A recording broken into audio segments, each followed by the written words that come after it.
Hey guys, how's it going? Hope you're doing well. My name is Crown, and today I'm going to read you some very interesting stories that I hope that you're gonna love. And now, without further ado, let's go!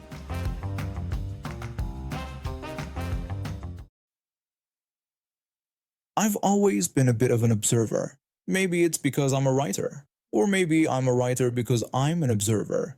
Either way, I tend to notice things others might miss.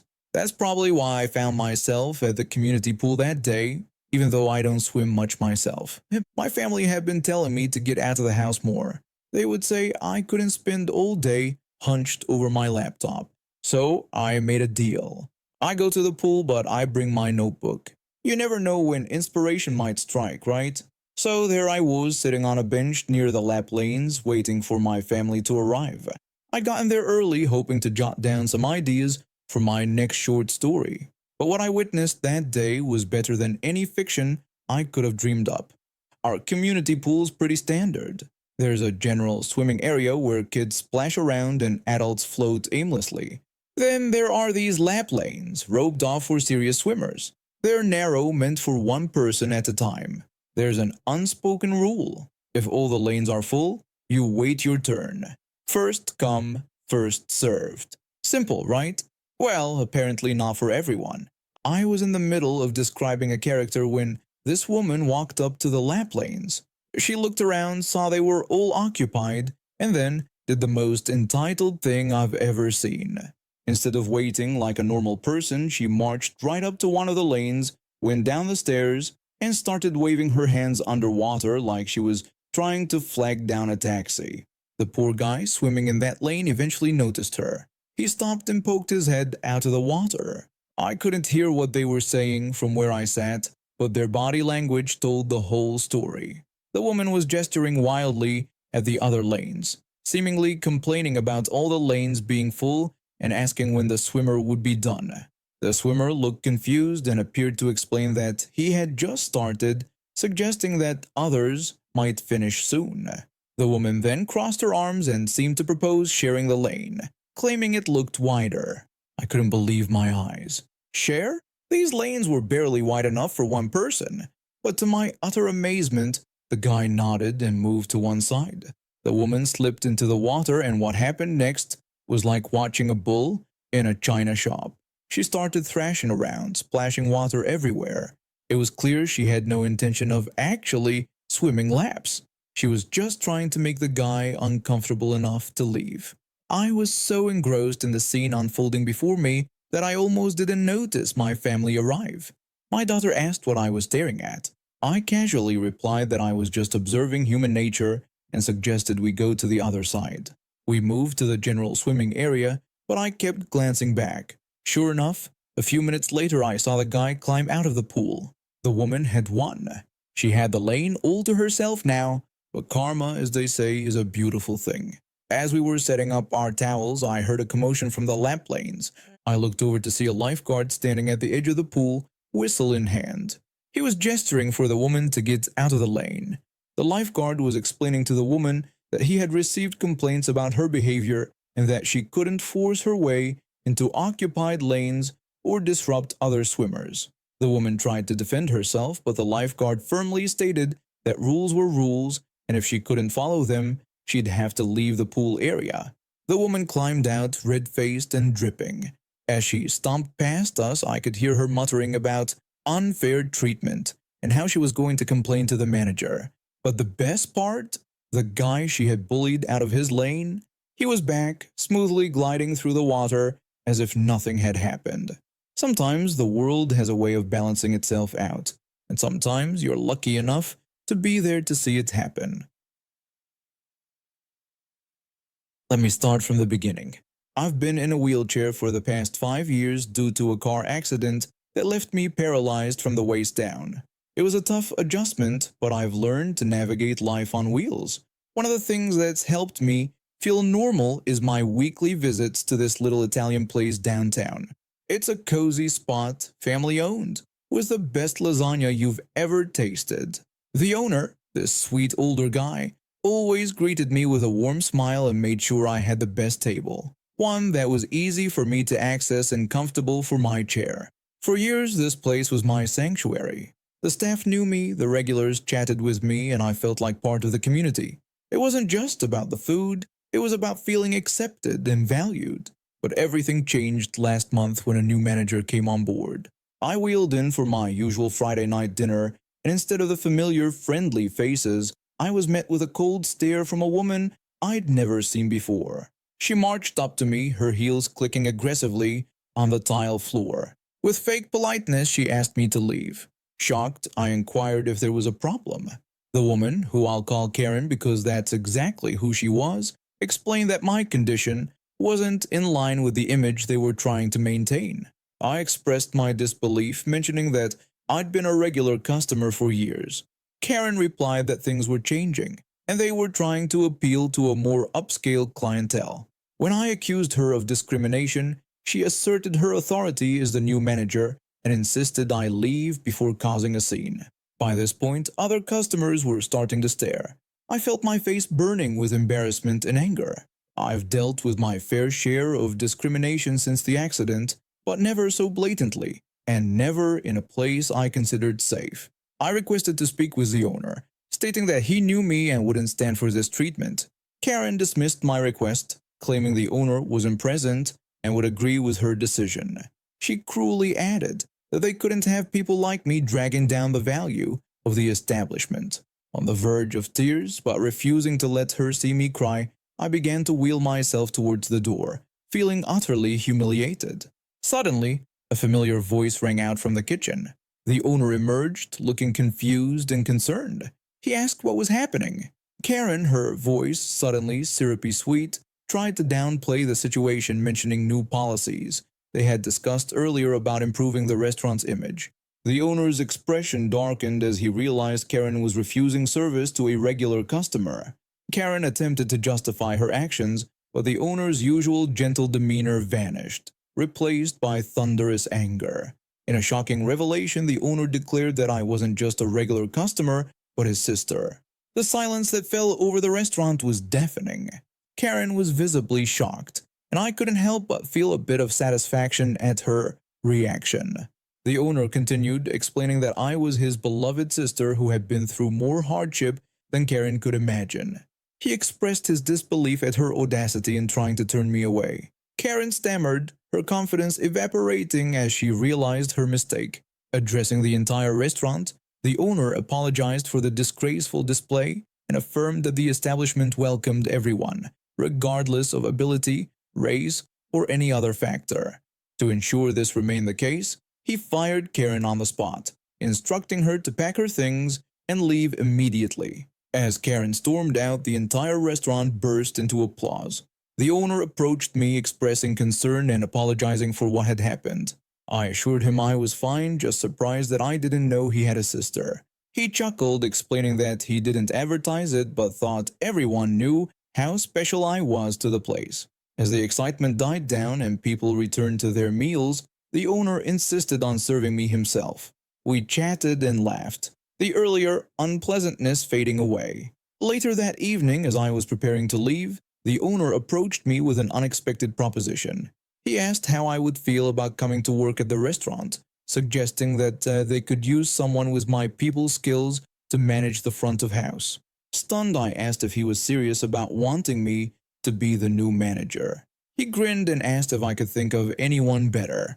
As I wheeled out of the restaurant that night, I felt a newfound sense of purpose. Not only had I stood up to discrimination, but I'd also found a new chapter in my life. And let me tell you, the thought of Karen's face when she finds out I've taken her job, that's going to be priceless. My wife and I moved into this lovely suburban community about a year ago.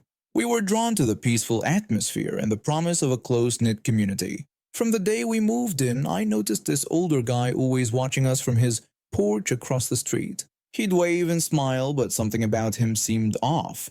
My wife thought I was being paranoid, but I couldn't shake the feeling that he was keeping tabs on everyone. Anyway, we settled in nicely, made a few friends, and started to feel at home. That's when we decided to make some improvements to our house. Nothing major, just screening in our porch to make it more usable year-round. We didn't think it would be a big deal. The day after we finished the screening, I was out front admiring our handiwork when I heard someone clearing their throat behind me. I turned around to find the nosy neighbor from across the street standing there with his arms crossed. The nosy neighbor asked me what I thought I was doing in a confrontational tone. I replied casually, mentioning that we had just finished screening in our porch and asked if he thought it looked great. He then questioned who had given us permission to do that, which took me by surprise. I expressed my confusion, and he explained that we really needed to let the neighborhood know before starting any such projects, claiming it was common courtesy. I responded that I wasn't aware I needed to consult the entire neighborhood to make changes to my own property. The neighbor then lectured me about the standards in the community, saying we couldn't have people doing whatever they wanted without considering how it affected others. I was stunned by his reaction to something as simple as a screened-in porch. I tried to reason with him, saying I appreciated his concern but didn't see how this affected anyone else since it was just a screen. He argued that the point was we didn't follow proper procedure and dramatically asked if we were going to paint our house neon green next without telling anyone. I told him I thought he was overreacting a bit, given that it was just a porch screen. He retorted that I was being inconsiderate and threatened to bring this up at the next homeowners association meeting before storming off. I went inside and told my wife what had happened. She was just as shocked as I was and asked if he could really do anything about it. I admitted I didn't know and that we'd have to wait and see. Over the next few days, I noticed a nosy neighbor talking to other people in the neighborhood, gesturing towards our house. It was clear he was trying to stir up trouble. A few of our neighbors even stopped by to casually ask about the porch. I could tell they'd been influenced by Mr. Busybody. I decided to do some digging into our homeowners association rules. Turns out the association was still under developer control and they'd been pretty hands-off about everything. There wasn't anything specific about needing approval for minor modifications like screening in a porch. But the whole situation got me thinking. I've been wanting to put some lattice around the posts of our porch for off-season storage. Now I was determined to do it the right way. Just to prove a point, I drafted an email to the developer asking for approval to install the lattice. The declaration stated that if a request wasn't denied within 30 days, it was automatically approved. So I sent the email and waited. Days turned into weeks, and I heard nothing back. The nosy neighbor kept watching our house like a hawk, probably waiting for us to make another unauthorized change. Little did he know I was playing the long game. Finally, the 30-day mark arrived. No response from the developer meant automatic approval. I couldn't wait to start work on the lattice. The next Saturday, I got up early and started installing the lattice around the porch posts. It wasn't long before I heard the familiar sound of someone clearing their throat behind me. The nosy neighbor questioned what I thought I was doing now. I turned around with a smile, holding my approval email printout, and greeted him cheerfully. I explained that I was adding some lattice to the porch and assured him that I had approval. He asked skeptically about who had given the approval. I calmly explained that it was from the developer, detailing how I had sent them a request 30 days ago and that, according to the rules, if they didn't respond within 30 days, it was automatically approved. I handed him the printout, and his face turned red as he read it. He stammered, trying to find a way to object, but I interrupted him, asking if following the rules wasn't what he wanted. He sputtered for a moment, clearly at a loss for words, before declaring that this wasn't over and that he'd be looking into it. I invited him to do so, confidently stating that everything was by the book this time. I'd played by his rules and still come out on top. From that day on, the nosy neighbor seemed to avoid me. I'd see him watching from his porch sometimes, but he never confronted me again. The lattice turned out great, and we now have the perfect off-season storage space. Some of our other neighbors even complimented us on how nice it looked. As for Mr. Busybody, well, I guess he learned that sometimes it's better to mind your own business. I've always been a bit different from other kids. My parents say I have an inventor's spirit, but I think that's just a nice way of saying I'm weird. Ever since I was little, I've loved mixing things together to create new stuff. It all started when I was about 8 years old. I'd sneak into the bathroom and mix different shampoos and soaps, trying to make the ultimate cleaning product. My mom wasn't too happy when she found out, but she couldn't stay mad at me for long. As I got older, my inventions got more complex. I'd take apart old toys and put them back together in new ways. Sometimes they worked, sometimes they didn't, but I never gave up. By the time I was 12, I had a whole collection of what I called super inventions hidden away in my room.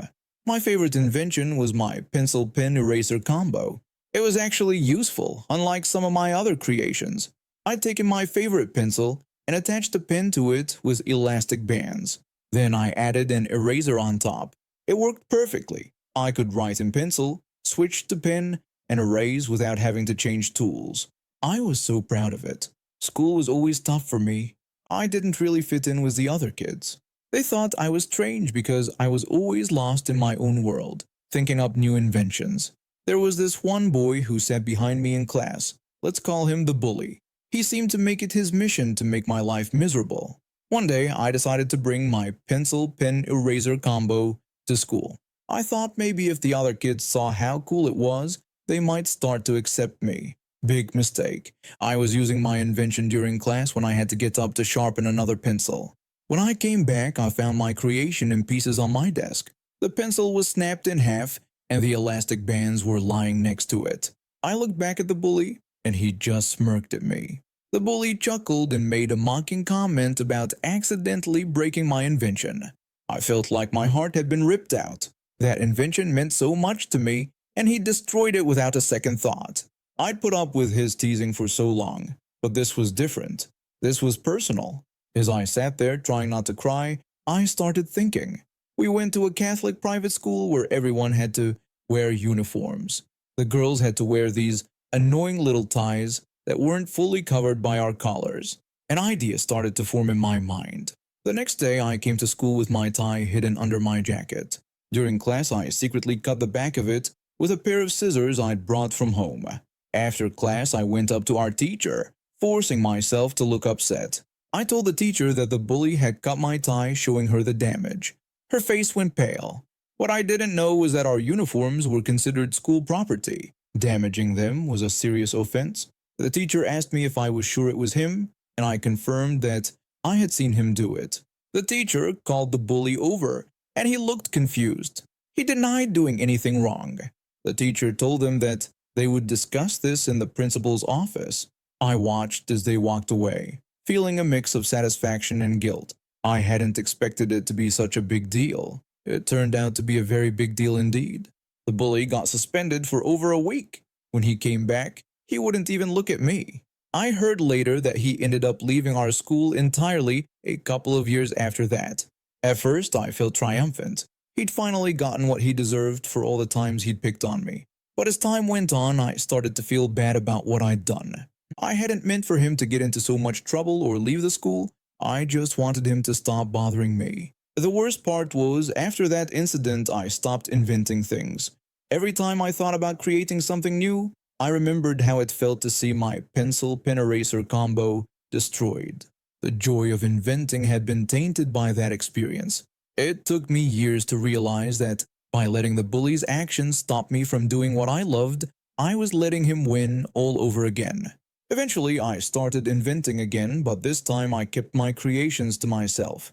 I learned that sometimes it's better to protect the things that are important to you, rather than seeking approval from others.